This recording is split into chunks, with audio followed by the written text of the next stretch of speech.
नमस्कार दोस्तों, मैं राहुल सिंह राजा बस स्वागत करता हूं आपका मेरे यूट्यूब चैनल पर। दोस्तों, जैसे कि हम एसएससी जीडी 2024 के क्वेश्चन आंसर कर रहे हैं मैथ के, तो आइए स्टार्ट करते हैं पहले क्वेश्चन के साथ। देखा, यदि दो संख्याओं का गुणनफल 108 है और उनके बीच का महत्तम सामर्थक 3 है, तो दो संख्याओं का लघुत्तम सामर्थक कितना होता है। देखो, आप जानते होंगे कि दो संख्याओं का जो एक फॉर्मूला होता है, दो संख्याओं का मल्टीपल बराबर होता है एलसीएम इंटू एचसीएफ। तो एलसीएम ये बराबर दिया रखा, दो संख्याओं का मल्टीपल बराबर दे रखा होगा और 3 से इसको काटूंगा तो 3 त्रिक 9 और 3 छंग 18, 36 मेरा आंसर आ जाएगा। क्या दिक्कत है। मतलब मेरी एक मित्र को 6% वार्षिक चालानी ब्याज पर 3,000 रुपये ऋण दिए। यदि वो 1.5 वर्ष बाद ऋण चुकाती है तो भुगतान किया गया कुल ब्याज कितना। देखो, पहली वर्ष 6% मिलेगा और दूसरा साल तो आधा मिला है ना, तो आधा ब्याज मिलेगा, तो यानी 9%। तो इस 3,000 का 9% कितना होगा, 270 रुपये। अगला देखो, मतलब 70 में 100 जाएंगे 30, 30 में से 33 में से 30 जाएंगे 3, तो ये कितना हो जाएगा 200, क्या बचेगा 3, यह आ जाएगा 258। 258 में से 15 में से 8 जाएंगे, 258 ही होगा ना, 3 बचेगा, ये होगा 258। 258 से 15 में से 3 जाएंगे, कितना बचेगा 2। यूनिट रेट 2 आना चाहिए, एक ही मेरा आंसर आ गया। बोला है इनका मध्यानुपाती निकालिए। तो कैसे निकालते हैं, अंडर रूट के अंदर दोनों संख्याओं का मल्टीपल। तो इसको मैं लिख सकता हूँ 7 × 3, इसको लिख सकता हूँ 9 दूनी 18, 9 एकम 9 गुणा 9, और इसको और तोड़ दूँ तो 7 × 3 लिख सकता हूँ। बस जिसके जोड़े बनने बाहर निकाल दो। 7 का एक जोड़ा बन गया, बाहर निकाल दो 7 को। ये 3 का जोड़ा बन गया, 3 को बाहर निकाल दो। और 9 तो 3 का जोड़ा होता ही है, तो 3 बाहर निकाल। 7 21 63, मेरा आंसर आ जा गया। ठीक है कि नहीं। अगला क्वेश्चन देखो, अच्छा क्वेश्चन है भाई, तो बहुत ध्यान से देखना है। बता, देखो एल की आय एम की आय का 125% है, एल का व्यय एम के व्यय का 120% है, एल की आय एम के व्यय का 180% है, एल की बचत और एम की बचत का क्रमशः अनुपात क्या है। तो जो सवाल को सॉल्व करना है, यहाँ व्यय और आय दोनों का रेशियो दे रखा हो, तो केवल एक ये लाइन है, यहाँ से शुरुआत करूँगा मैं। अब देखो, देखते जाना बहुत ध्यान से। एल की आय एम की आय के एम के व्यय का 180%। देखो, ये एल मान लो, ये एम है, ये इनकी आय हो गई और ये इनका एक्सपेंडिचर हो गया। बोला है एल की आय एम के व्यय का 180% है। 180% मतलब कितना होता है, 9/5। यानी अगर एम का व्यय 5 है तो एल की आय कितनी हो गई, 9। अगर मैं इसको 90 मान लूँ, इसको 50 मान लूँ, तो कोई दिक्कत, सर कोई दिक्कत नहीं। अब बोला गया है कि एल की आय एम की व्यय का 125% है। 125 मतलब होता है 5/4। मतलब अगर 5 एम हमारे हिसाब से एम का व्यय कितना है, 90, इसके हिसाब से 5, यानी एक की वैल्यू निकालेंगे 18 आएगी, तो 18 चौक 72, यानी एल का व्यय कितना आ गया, 72 आ गया। सॉरी, एम की आय। अब बोला एल का जो व्यय है एम के व्यय का 120% है। एम जितना खर्च करता है उसका 120% कौन खर्च करता है, एल। तो एल करता है कितना, 50। ये कितना है, 6/5 होता है ना। तो देखो 5 से 10 बाद 60, यानी एल का व्यय कितना आ गया, 60। बस खत्म मेरा सवाल। पूछा क्या, उनका आय बचत का अनुपात पूछा ना, तो 60 में से 90 में 60 का 30, और इसमें जाएंगे, ये बचेगा 22, रेशियो लेंगे 15 और आ जाएगा 11। कितना आ जाएगा, 15/11। ये मेरा आंसर था। काफ़ी अच्छा क्वेश्चन था दोस्त, है ना। अब ये क्वेश्चन देखो, 1 आ गया, 5 और 1 6 हो गया। ठीक है, अब इसमें पेन भी नहीं उठाना चाहिए था। एक बोतल का विक्रय मूल्य 408 है, हानि परसेंट 32% है, तो बोतल का क्रय मूल्य बताओ। 32% 8/25, मिनी 25 पे 8 का लॉस लूँगा, 17 की बेचूंगा, तो 17 एकम 17, 17 दूनी 34, 17 चौको 68, 24 × 25 करूँगा बेटा, 600 आंसर आएगा, क्योंकि 25 × 25 का था 625। एक बार कम करना है तो 25 घटा दो, 600 मेरा आंसर। मतलब पंकज ने 800 रुपये की घड़ी खरीदी। मतलब 20% का छूट पर बेचता है और 20% का ही लाभ कमाता है, तो घड़ी का अंकित मूल्य बताओ। अच्छा मुझे बताओ, 800 रुपये की चीज़ खरीदी है, 20% का प्रॉफिट लेकर कितनी बेची होगी, 8 दूनी 16, यानी 960 की बेची होगी। और ये कब दी है, जब इस पर 20% छूट दी है। तो 20% छूट देगी, मतलब 20% फ्रैक्शन वैल्यू = 5, मतलब 4 की बेची होगी, मेरे हिसाब से 4 की, इसके हिसाब से 5 की। MRP निकालना है, 5 से मल्टीप्लाई कर दो, कितना आएगा, 24 चौको 96, 24 पंचे 120, यानी 1200 मेरा आंसर आ जाएगा, है ना। बोला किसी तेल की कीमत में 45% वृद्धि हुई, बजट को संतुलित बनाए रखने के लिए इसमें तेल की खपत में 20% की कमी कर देते हैं, तो इस खाद्य तेलकरण व्यय में होने वाली वृद्धि बताओ। 45% वृद्धि मतलब होता है 9/20, यानी 20 से कोई चीज़ कितनी हो गई, 29। अब बोला है कि खपत 20% का मतलब 5 से कोई चीज़ कितनी रहेगी, 4। 20 पंचे 100, तो ये क्या जाएगा, 29 चौका कितना होता है, 116। 100 की चीज़ 16 में हुई, तो 116%। ठीक है, कितना हो गया, 16%। बोला 3 संख्याओं का औसत 23 है। पहली संख्या अन्य दो संख्याओं का औसत से 5 कम है और तीसरी संख्या अन्य दो संख्याओं के औसत से 13 अधिक है, तो पहली और तीसरी संख्याओं के बीच का अंतर बताओ। अगर मैं बोलूँ कि पहली संख्या जो लास्ट की दो संख्या इनका औसत x मान लो तो इनका योग 2x हो जाएगा, और औसत अपन ने x माना है तो पहली संख्या औसत से कितना कम है, x माइनस 5।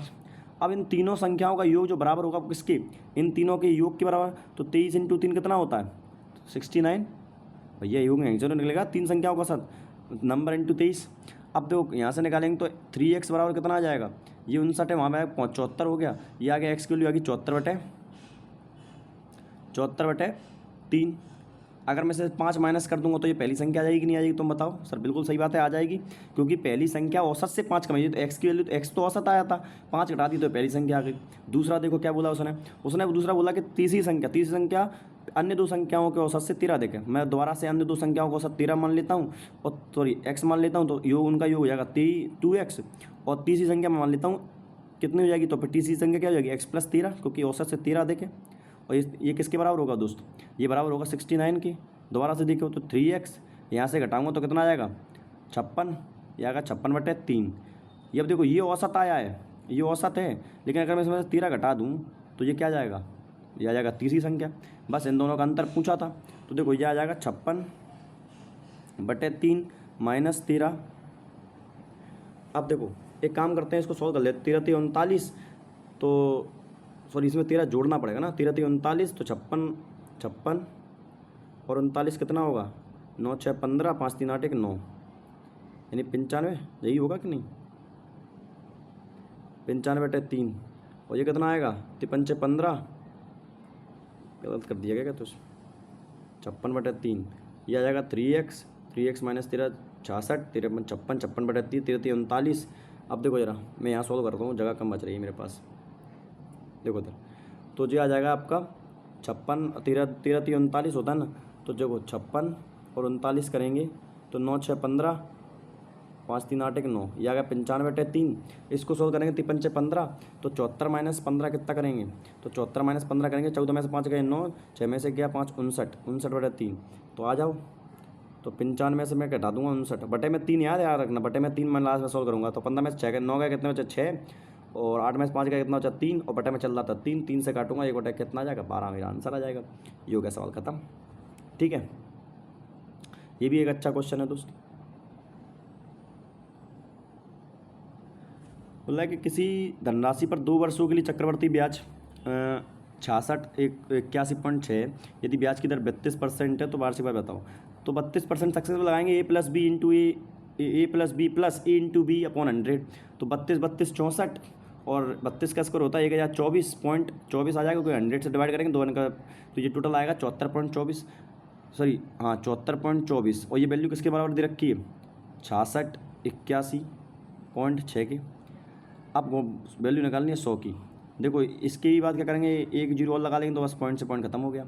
अब मुझे देखो, अगर आप थोड़ी सी समझदार हैं तो 4 अंकों, ये 5 अंकों का, ये 4 अंकों का है, तो ये 7 से अगर मैं डिवाइड करूँगा तो कहीं ना कहीं 9 बार जाएगा, 7 नंबर 63 होता है ना, और बस मेरा आंसर वहीं पे आ जाएगा 9000 करीब, कोई पॉइंट में मेरा आंसर है नहीं तो पूरा कट रहा होगा, तो बस अंदाज लगाएंगे, पूरा सॉल्व करने की जरूरत ही नहीं है।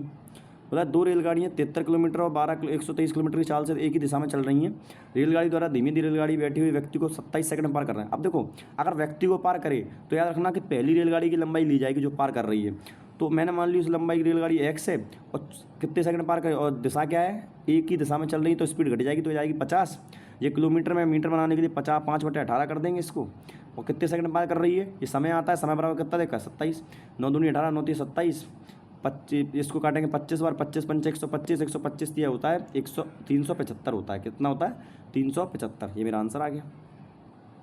एक समबाहु त्रिभुज की भुजा कितनी 1/3 है, तो त्रिभुज की क्षेत्रफल कितना होगा। अगर आप पता है कि दो भुजा हो तो क्षेत्रफल होता है 3, ये किस करना है 1/6, तो 1/6 करेंगे 1/36, 1/36 √3, √3 से √3 तक मल्टीप्लाई करेंगे तो बेटा ऊपर आ जाएगा 3 और आ जाएगा 12, तो यानी ऊपर बचेगा 1 और ये बचेगा 12 √3 है ना, √3 रेशनलाइजेशन कर देंगे, रेशनलाइजेशन करने के बाद आपका यही आंसर आएगा। बस ये मेरा आंसर हो गया। इधर देखो जरा 8 2 कितना होगा 30, चौका 120, 120 में 52 जोड़ेंगे, 5 12 172, 17 चौका 68 होता है, 12 में से 8 गए 4, 6 में 6 गए 0, बस 104 मेरा आंसर आ गया। इधर देखो इनको जोड़ने का सबसे बढ़िया तरीका, पहले 5 6 7 और 8 को जोड़ लो, नहीं नहीं नहीं नहीं, ये माइनस करना है 8, ध्यान रखना, तो 6 5 11 और 7 कितना होता है 11 7 18, ये आ जाएगा 10। ठीक है, अब देखो 1/4 प्लस इस 1/2 को 1/4 बनाऊंगा तो ये आ जाएगा 2/4। ठीक है, ये तो है ही, प्लस का 3/4 और ये माइनस को कर लूँगा तो ये भी आ जाएगा 2/4। तो देखो 2/4 से 2/4 कट जाएगा तो ये कितना होगा, 3 होगा 4/4 एक आ जाएगा, और ये 4 और 1 4 आ जाएगा, तो 4/4 मतलब क्या होता है 1। तो 10 और 1 कितना हो गया, मेरा आंसर 11 हो गया। मतलब बी किसी काम को 20% 7 दिनों में कर सकता है, 20 संपूर्ण काम करते हो 20% 7 दिनों में, 20 पंचे 100% कितने करेगा, 7 पंचे 35 दिनों में, खत्म मेरा सवाल, है ना।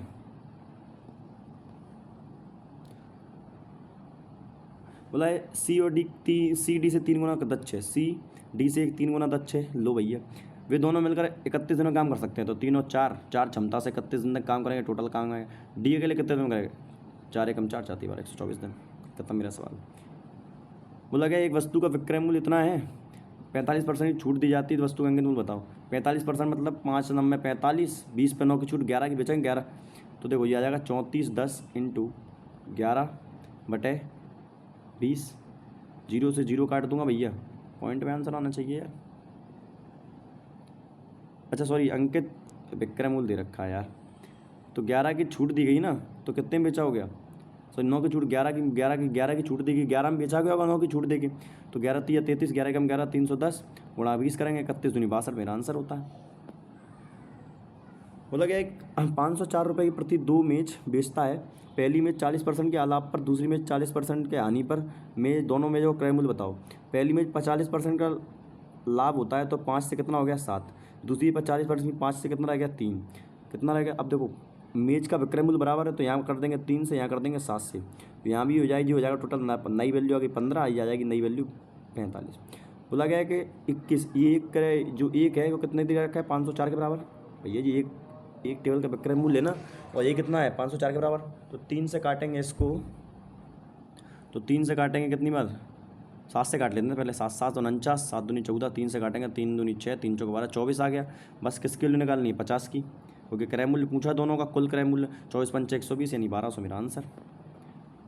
बोला है 5 व्यक्तियों का औसत 550 रुपये है, 5 व्यक्तियों का औसत कितना है 550 है, और 15 व्यक्तियों का औसत कितना है भैया 450 रुपये। मैं मान लेता हूँ औसत कितना है 500 मान लिया। ये बताओ ये औसत किससे कितना ज़्यादा है, 5 ज़्यादा है, कितने पर 5 पर, तो सही 50 ज़्यादा है कितने पर 5 पर, तो 50 250 ज़्यादा हो गया। ठीक है, अब देखो ये कितना औसत से कम है 50 कम है, कितने पर 15 पर, तो कितना 750 कम हो गया। मतलब कुल मिला के मुझे कमी करनी पड़ेगी, क्योंकि माइनस वाला नंबर बड़ा है, कितने की 500 की, कितने पर कितने लोग हैं 20, 2 से काटूंगा कितनी बार 25 बार, यानी 25 की कमी करेंगे 500 में, कितना आएगा 475 मेरा आंसर आ गया। तो दोस्त ये था आज का पेपर, है ना। 2 क्वेश्चन है इसमें अच्छे थे, आई होप आपको सॉल्यूशन पसंद आए, है ना दोस्त। कोई भी कमी देकर प्लीज़ कमेंट करें, हम उस पर जरूर कुछ ना कुछ विचार करेंगे। धन्यवाद।